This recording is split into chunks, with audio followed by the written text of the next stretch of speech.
नमस्कार दोस्तों, mentor fluent YouTube channel पर बेस्ट सेलर मैं मन हूँ पुस्तक के हिंदी ऑडियो बुक समरी में आपका स्वागत है। एपिसोड 7 दुख और चिंता दूर करने के उपाय। खैर, अब तक मैं आपको अपने बारे में जो भी बताने लायक था सब कुछ बता चुका हूँ और यह भी पूरी तरह स्पष्ट कर ही चुका हूँ कि आपके जीवन को सर्वाधिक मैं ही प्रभावित करता हूँ तथा आपको झेलने पड़ रहे तमाम दुखों, चिंताओं और तनावों का मूल कारण भी मैं ही हूँ। अतः मैं ही इस परिस्थिति में हूँ कि वे उपाय बता सकूँ जिससे आपके दुख व तनाव दूर हो सके। मैं ही यह बता सकता हूँ कि कैसे आपका जीवन खुशी और आनंद से भर सकता है। आगे मैं सीधे उन उपायों पर चर्चा प्रारंभ करता हूँ जिसके आपके जीवन में सुख दुख की ओर आनंद तनाव की जगह ले सके। वर्तमान, यह दुख और चिंता कम करने का एक अक्सर उपाय है, परंतु उस पर चर्चा करने से पूर्व यह समझ लें कि जैसे त्रिगुणी माया से ब्रह्मांड का यह कण कण व्याप्त है, वैसे ही समय भी इससे बकाता नहीं है। इसके 3 ही स्वरूप हैं, भूतकाल, वर्तमान व भविष्य। भूतकाल क्या है? जो बीत गया, और बीता हुआ काल 2 कौड़ी का है, क्योंकि वह कभी लौट के नहीं आता। फिर भी मज़ा यह कि आप भूतकाल की बातों को ना सिर्फ संजोए रखते हैं बल्कि उन यादों के अनुरूप प्रतिक्रियाएं भी देते रहते हैं। कब किसने आपके साथ क्या व्यवहार किया आप अच्छे से याद रखते हैं, लेकिन इसका फ़ायदा क्या? और कारण इससे न सिर्फ आप अपनी बुद्धि की क्षमता को छीन करते हैं बल्कि मन को भ्रमित भी करते हैं। ठीक वैसे ही आप भविष्य के साथ भी करते हैं।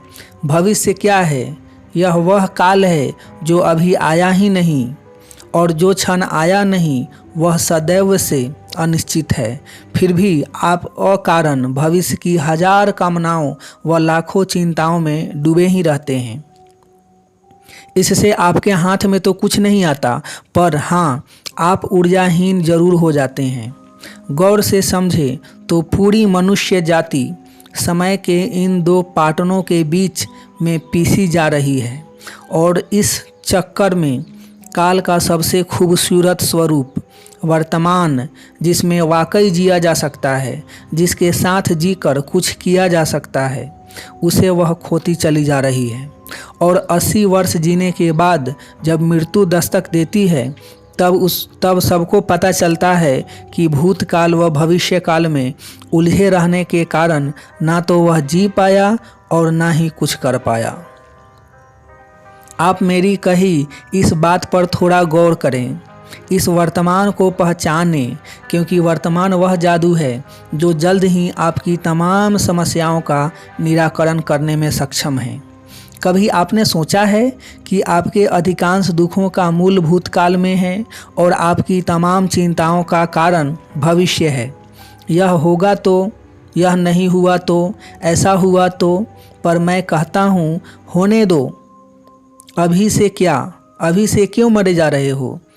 पर आपकी सबसे बड़ी दिक्कत तो यह है कि आप अपने पुराने अनुभवों से भी नहीं सीखते हैं। कभी आपने गौर किया है कि अब तक आपने जो हजारों चिंताएं की है उसमें से बमुश्किल 2-4 ही वास्तविकता में फलित हुए हैं। बाकी सब पर तो सोच सोच कर आपने अपना समय, शक्ति व जीवन सब कुछ बर्बाद ही किया है। यह क्यों नहीं समझते कि जीवन जिया आज और अभी ही जा सकता है, और आप बुद्धिमान वह मौका छोड़ अपना आज और अभी कभी पुराने दुखड़े याद कर तो कभी भविष्य की चिंता कर व्यर्थ गंवा देते हैं। यह अच्छी तरह से समझ लेना कि दुनिया का कितना ही बुद्धिमान से बुद्धिमान मनुष्य क्यों न हो, वह एक बार में एक पल से ज़्यादा नहीं जी सकता है। और यही कारण है कि आप एक एक पल जीकर तो पूरा जीवन हंसते खेलते बिता सकते हैं, परंतु उस एक पल में भूतकाल व भविष्य का सब कुछ ठीक नहीं कर सकते हैं। अतः यह पल जो आपके सामने है, उसे यदि आपने आनंद से निकाला तो आप जिए, और यदि यह पल आपने चिंता या क्रोध में गंवाया तो फिर आपने उस पल को मार डाला। जीने का एक खूबसूरत अवसर गंवा दिया। जीने का एक खूबसूरत अवसर गंवा दिया। अरे वर्तमान में जीने की मस्ती तो उसे कहते हैं कि कोई 100वीं मंजिल से गिर पड़ा हो और बीच की किसी मंजिल की खिड़की पर खड़ा व्यक्ति उससे पूछे कि क्या हाल चाल है, और उस पर वह कह सके कि अभी तो ठीक है, हाँ जब ज़मीन पर गिरूंगा तब की तब देखी जाएगी। बताओ, क्या ऐसा व्यक्ति कभी दुखी हो सकता है? क्या वह मर के भी मर सकता है? और फिर समझने लायक सबसे महत्वपूर्ण बात तो यह है कि वर्तमान के इस एक पल में चिंता, भय या दुख समा ही कैसे सकते हैं? इन सब का तो अस्तित्व ही वर्तमान से भटकने के कारण है। यदि आप अपने ही जीवन में झांकने की कोशिश करेंगे तो आपको स्वयं वर्तमान से हटने के 1000 घाटे स्वतः ही नज़र आ जाएंगे। वर्तमान से हटने का सबसे बड़ा नुकसान तो यह है कि जो कुछ भी आपके पास है उसकी कीमत आपकी नज़र में 2 कौड़ी की हो जाती है, क्योंकि आप सुख ही उसमें खोजने लगते हैं जो आपके पास नहीं है या उसमें जो खो चुका होता है। हालांकि ये सारी मूर्खताएं करते वक्त आप यह भूल जाते हैं कि आनंद सिर्फ उन चीज़ों के साथ लिया जा सकता है जो आपके पास है, और उस पर मज़ा यह कि बात यहीं नहीं रुकती। आपके पागलपन की सीमा तो यह कि अभी जो वस्तु आपके पास है उसका मज़ा तो आप नहीं ही लेते हैं, लेकिन कल उठ के जब वह आपसे बिछड़ जाती है तो उसके लिए ज़माने भर का मातम मनाते हैं। मज़ा तो यह भी कि वस्तुओं के संबंध में ही नहीं, आप मनुष्यों के संबंध में भी यही करते हैं। पत्नी सामने हो तो जीवन बर्बाद करने वाली जान पड़ती है, पर मर जाए तो उसके बगैर जीना मुश्किल हो जाता है। माँ बाप बुढ़ापे में बोझ जान पड़ते हैं, मर जाएं तो उनको याद कर कर के रोते रोते रहते हैं। क्या तरीका हुआ यह? क्यों आप अपनी ही ज़िंदगी के दुश्मन बने हुए हैं? चलो, यही तमाम बातें मैं आपको कुछ उदाहरण से समझाने की कोशिश करता हूँ।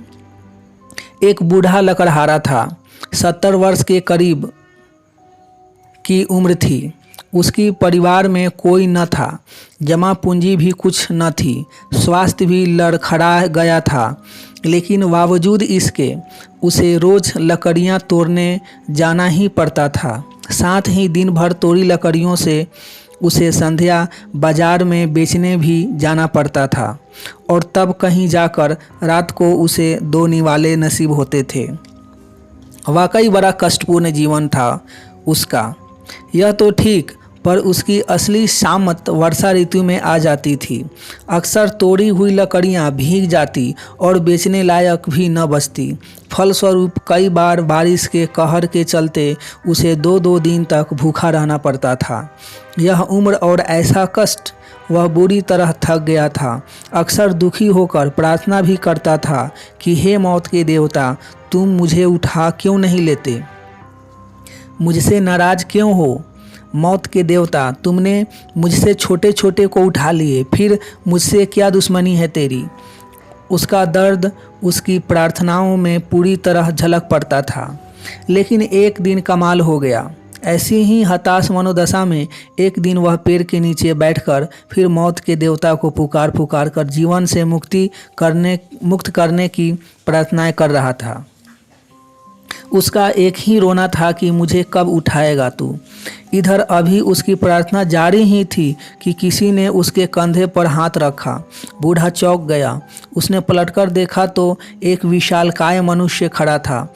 बूढ़े ने बड़ा चौंकते हुए उसका परिचय पूछा। उसने कहा, मैं मौत का देवता हूँ, यहाँ से गुजर रहा था कि तुम्हारी दर्द भरी पुकार सुनी। वैसे तो तुम्हारा समय नहीं हुआ है, परंतु तुम्हारा दर्द देखकर मैं द्रवित हो उठा हूँ। चलो तुम्हें ले चलता हूँ। बूढ़ा तो यह सुनते ही होश में आ गया। 70 वर्ष का अनुभव उसके साथ था। समझ गया कि गड़बड़ हो गई। बस उसने तुरंत रंग बदलते हुए मौत के सौदागर से कहा, वह तो मैं 2-3 दिनों से भूखा था, सो बस ऐसे ही ऐसी बातें कह गया था। मैं बहुत खुश हूँ और मेरा मरने का कोई इरादा नहीं। वह तो यूं ही क्रोधवश मुंह से यह सब निकल गया था। अतः आज भले ही आपने दर्शन दे दिए, पर भविष्य में भूल से भी दर्शन मत देना। वैसे तो मैं तुम्हें फिर कभी पुकारूंगा नहीं, परंतु यदि गलती से पुकार भी लूँ तो भी मेरे पास मत आना। मौत के देवता ने कहा, जैसी आपकी मर्जी। इतना कहकर वह चलता बना। उसके जाते ही बूढ़ा तरंग में आ गया। अब तो उसकी चाल ही बदल गई थी। आश्चर्य तो यह कि उसके बाद फिर कभी उसने कष्ट का अनुभव भी नहीं किया। उसके सोच और जीवन दोनों बदल चुके थे। सब कुछ वैसा का वैसा था, फिर भी सब कुछ कैसा बदल गया था? क्यों? सब बस साक्षात मौत देखते ही उसे एहसास हो गया था कि और कुछ नहीं तो कम से कम जीवन तो है उसके पास। और अब जब जीवन है, एहसास जीवित है, तो और क्या चाहिए? तो ज़रा इस जीवन और उसके महत्व को पहचानिए। थोड़ा गौर करिए कि आखिर यह मनुष्य जीवन है क्या, और यह समझने हेतु एक निगाह ब्रह्मांड पर फेरिए। कितना विशाल ब्रह्मांड है। यह कहीं खत्म नहीं होता। खत्म होने की बात करते हो, उल्टा यह तो रोज़ बरोज़ फैलता ही जा रहा है। इस विशाल ब्रह्मांड में आपकी यह पृथ्वी जिस पर आप जी रहे हैं की स्थिति ही क्या है? वही जो इस पृथ्वी पर एक चींटी की स्थिति है। और इस विशाल ब्रह्मांड में जब पृथ्वी की स्थिति यह है, तो आपकी स्थिति क्या हुई? ठीक वैसी ही ब्रह्मांड की तरह यहाँ के समय को भी देखो। कितना विशाल समय है। अरबों व खरबों वर्षों का इतिहास है समय का, और शायद उससे भी ज़्यादा और उससे भी कहीं ज़्यादा। वैज्ञानिकों के अनुसार ज्ञात तारों की रोशनी प्रकाश की गति यानी 1,86,000 मीटर पर सेकंड से चलने के बावजूद 2-2 लाख वर्ष बीत जाने पर भी पृथ्वी तक नहीं पहुंच रही है। यानी कई तारों का हम जो आज दर्शन कर रहे हैं, वह वास्तव में उनका 2 लाख वर्ष पुराना अस्तित्व है। अब इतने विशाल ब्रह्मांड तथा इस बेहिसाब समय की दुनिया में आपके 6 फुट के शरीर और 80 वर्ष के जीवन का मूल्य सिवाय जीने के, आनंद लेने के तथा अच्छे कार्य करने के और क्या हो सकता है?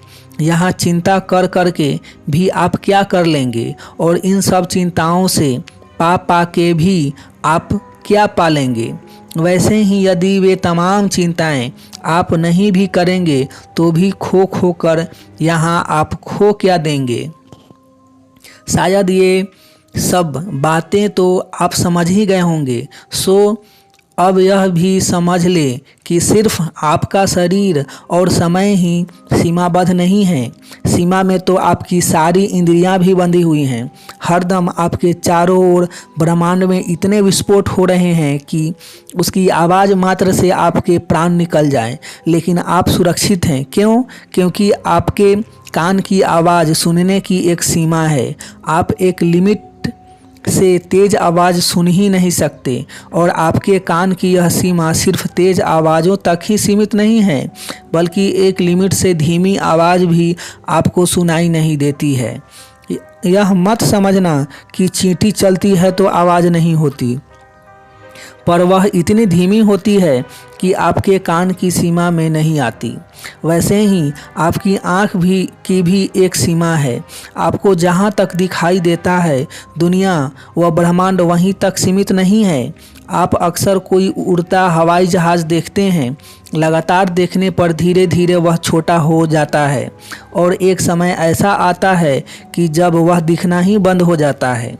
वह उड़ तो रहा ही होता है, पर उड़ते उड़ते वह आपके आँखों की सीमा के पार निकल जाता है।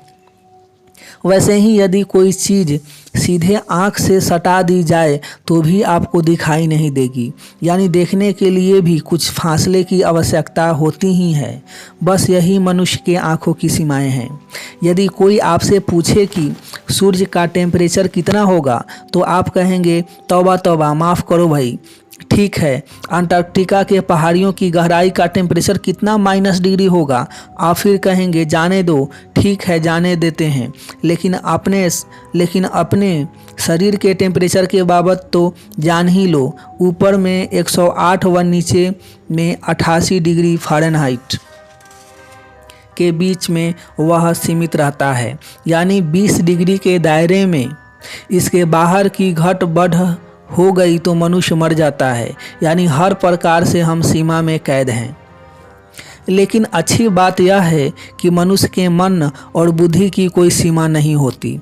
वे दोनों असीम शक्तियों और अनंत संभावनाओं से भरे पड़े होते हैं, परंतु दुर्भाग्य से इनके तल पर मनुष्य स्वयं अपने को सीमा में कैद किए बैठा होता है। अतः यह स्पष्ट समझ लें कि वर्तमान में आपके मन और बुद्धि की जो भी स्थिति है वह उसकी सीमा कतई नहीं। यदि मनुष्य अपनी बुद्धि की कंडीशनिंग व मन में कॉन्शियस, सबकॉन्शियस व अनकॉन्शियस स्वरूप को कमज़ोर कर पाए तो हर कोई इस ब्रह्मांड की इंटेलिजेंस यानी प्रज्ञा तक उठ ही सकता है। अर्थात मन व बुद्धि के तल पर आपको एक अवसर है, और मनुष्य का इतिहास गवाह है कि अनेकों लोगों ने इस इंटेलिजेंस की एक से एक ऊंचाइयां छुई भी है। यहाँ यह भी कहने की ज़रूरत नहीं कि आज की मानवीय सभ्यता ने जो मुकाम पाया है वह उन चंद बुद्धिमानों को ही आभारी है जिन्होंने अपने मन और बुद्धि की सारी सीमाएं लांघ दी है। और इस संदर्भ में आपके लिए यह जानना और भी ज़्यादा आवश्यक है कि आपकी बुद्धिमानी ही नहीं, आपके आनंद, शांति व मस्ती की भी सारी सीमाएं मन व बुद्धि का ठीक से इलाज कर लांघी जा सकती है।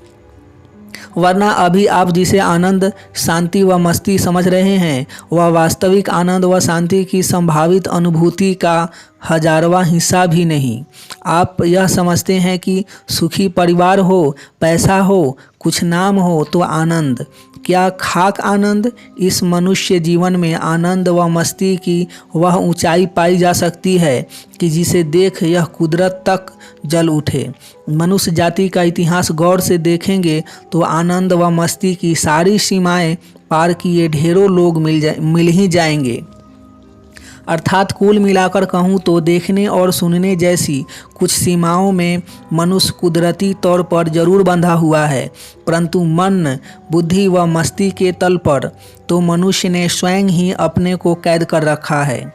और अगर वह चाहे तो वर्तमान में जीना सीखकर ये सारी सीमाएं तोड़ भी सकता है। और वर्तमान में जीने की कला की बात करूं तो सबसे पहले कोशिश कर अपनी याददाश्त तो कमज़ोर कर ही ले। बीती हुई बातें याद रखने का क्या फ़ायदा, उसका आज महत्व भी क्या, उल्टा वे नुकसानदायी ही सिद्ध होती हैं। क्योंकि जीवन रोज नया है, मनुष्य पल पल परिवर्तित है। आप ही गौर करें कि आपके मन व विचार हर बीतते समय के साथ परिवर्तित होते रहते हैं कि नहीं। ऐसे में किसने कब क्या और क्यों किया का क्या महत्व रह जाता है। कल की जिसने आपका बुरा किया हो सकता है वह आज आपका बुरा करना न चाह रहा हो सकता है भूतकाल में जिसने आपका भला किया हो वह आज दुश्मनी पर ही उतर आया हो। उसकी पुरानी बातें याद रखने की बजाय क्या उसकी आज की मनोदशा के अनुसार उससे व्यवहार करना ज़्यादा हितकर नहीं। और यही बात व्यवसाय से लेकर जीवन के हर पहलू पर लागू होती है। कल जिस व्यवसाय में आपने घाटा उठाया हो, परिस्थिति बदलने पर वही आज फायदे वाली भी हो सकती है। वैसे ही परिस्थिति बदलने पर सालों से मुनाफा दे रहा व्यवसाय भी घाटे का सिद्ध हो ही सकता है।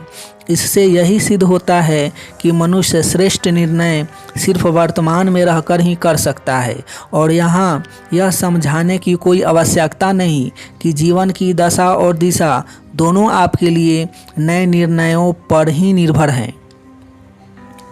जीवन की दशा और दिशा दोनों आपके लिए गए निर्णयों पर ही निर्भर है। चलो, उम्मीद है कि यह सब भूतकाल की बातों की व्यर्थता तो आज आप समझ ही गए होंगे। सो आगे आपको बताता हूँ कि ठीक वैसा ही भविष्य के बाबत भी है।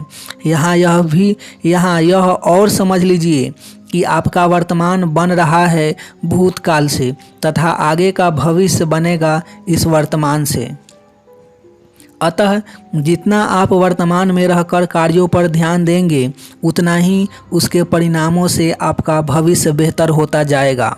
भविष्य की चिंता करने या भविष्य के सपने देखने से कुछ नहीं होगा। इसे ऐसा भी समझ सकते हैं कि आज आप जहाँ हैं वह अपने भूतकाल की वजह से हैं। अतः सारा भूतकाल वैसे ही वर्तमान में सिमट कर रह गया है। इस कारण भूतकाल स्वतः ही अर्थहीन हो चुका है और आप जैसा वर्तमान गुजारेंगे भविष्य उसके अनुसार उसी से निकलेगा। अर्थात आपका भविष्य भी वर्तमान में आप क्या कर रहे हैं उस पर ही निर्भर है। सो कुल मिलाकर भूत व भविष्य दोनों वैसे ही बेईमानी हो जाते हैं। चलो, वर्तमान में जीने का महत्व तो जान लिया, पर अब सवाल यह कि वर्तमान में जीने की आदत कैसे पैदा की जाए। तो प्रारंभ में आप सुबह उठकर रोज़ यह तय करें कि 1 वर्ष के बाद की कोई कामना या चिंता मैं नहीं पालूंगा। अभी स्कूल में ही पढ़ रहे हैं तो फिर नौकरी कैसी या कितनी पगार वाली मिलेगी यह चिंता आज क्यों करना। यह तो 10 वर्ष बाद की बात हुई ना। इस पर सोचना ही नहीं, यानी कोई भी चिंता का दायरा जो 1 वर्ष के पार का हो उसे व्यर्थ ही जान लेना और जब इसमें पक्के हो जाएं तो फिर धीरे धीरे कर इसे महीनों पर लाएं। जब यह भी सेट हो जाए तो फिर सिर्फ आज का दिन कैसे संवारना इस पर सोचें। जो चिंता आज सर पे नहीं उसमें शक्ति बिगाड़ना ही क्यों। सो सुबह उठकर आज आपके जीवन का अंतिम दिन है यह मानकर उसे कैसे सर्वश्रेष्ठ तरीके से जिया जा सकता है उस पर सोचें। घर हो या ऑफिस, सिर्फ आज पुरते कार्य ही हाथ में ले। फिर रात को सोते वक्त आज का दिन ठीक से गया कि नहीं उस पर सोचें और शांति से सो जाएं। फिर कल सुबह जिंदा उठेंगे तो कल की सोच लेंगे। इस तरह जीने से देखते ही देखते आपकी सारी चिंताएं और सारे भय तिरोहित हो जाएंगे। एक एक दिन कर आपके दिन संवरते चले जाएंगे और इस तरह एक एक दिन कर संवारने से एक दिन पूरा जीवन ही संवर जाएगा। चलो, इसी बात को एक बुद्धिमान जादूगर के उदाहरण से समझाता हूँ। एक दिन वह जादूगर राजा को खुश कर बड़ा इनाम पाने की लालच में उसके दरबार में जा पहुँचा। राजा ने भी खुश होते हुए उसे अपनी प्रतिभा दिखाने का मौका दिया। उधर जादूगर ने सोचा कि यहाँ वहाँ की जादूगरी दिखाने का क्या फ़ायदा, सीधे राजा पर ही कोई जादू कर दिया जाए। बस देखते ही देखते उसने राजा का मुकुट गायब कर दिया। उधर दुर्भाग्य से राजा ने इसे अपनी तौहीन के तौर पर लिया। परिणाम यह हुआ कि राजा ने उस जादूगर को न सिर्फ कैद कर लिया बल्कि 7 रोज बाद ही उसे मृत्युदंड की सज़ा भी देने का ऐलान कर दिया। बुरा फंसा जादूगर। वहीं यह खबर जैसे ही उसकी पत्नी के पास पहुंची वह रोती बिलखती दौड़ी चली आई। आश्चर्य यह कि जादूगर के चेहरे पर कोई सिकन नहीं थी। पत्नी को यह देख और भी झटका लगा। उसने रोते हुए ही इसका कारण समझना चाहा। जादूगर ने कहा, अभी मृत्युदंड में पूरे 6 दिन बाकी हैं, इसमें बहुत कुछ हो सकता है। व्यर्थ आज उस बाबत सोचकर आज का दिन क्यों गंवाना। पत्नी की समझ में कुछ नहीं आया। उसे लगा कि मौत सामने देख उसका पति पगला गया है। खैर, मुलाकात का समय समाप्त हुआ और उसकी पत्नी रोती हुई वापस घर लौट गई। फिर तो अगले 5 रोज यही सिलसिला चलता रहा। इधर उधर ठीक मृत्युदंड वाले दिन राजा जादूगर से मिलने आया। राजा को आता देख जादूगर को एक चाल सूझी। वह तुरंत उदासी ओढ़े रोना चालू हो गया। यह देख राजा बड़ा तन गया। उसने जादूगर से कहा भी कि मेरा मुकुट बड़े शान से गायब किया था, आज मौत सामने देखते ही शान हवा हो गई। जादूगर बोला, नहीं, ऐसी बात नहीं है। मैं मौत से नहीं डर रहा, बल्कि उसके समय को लेकर दुखी हूँ।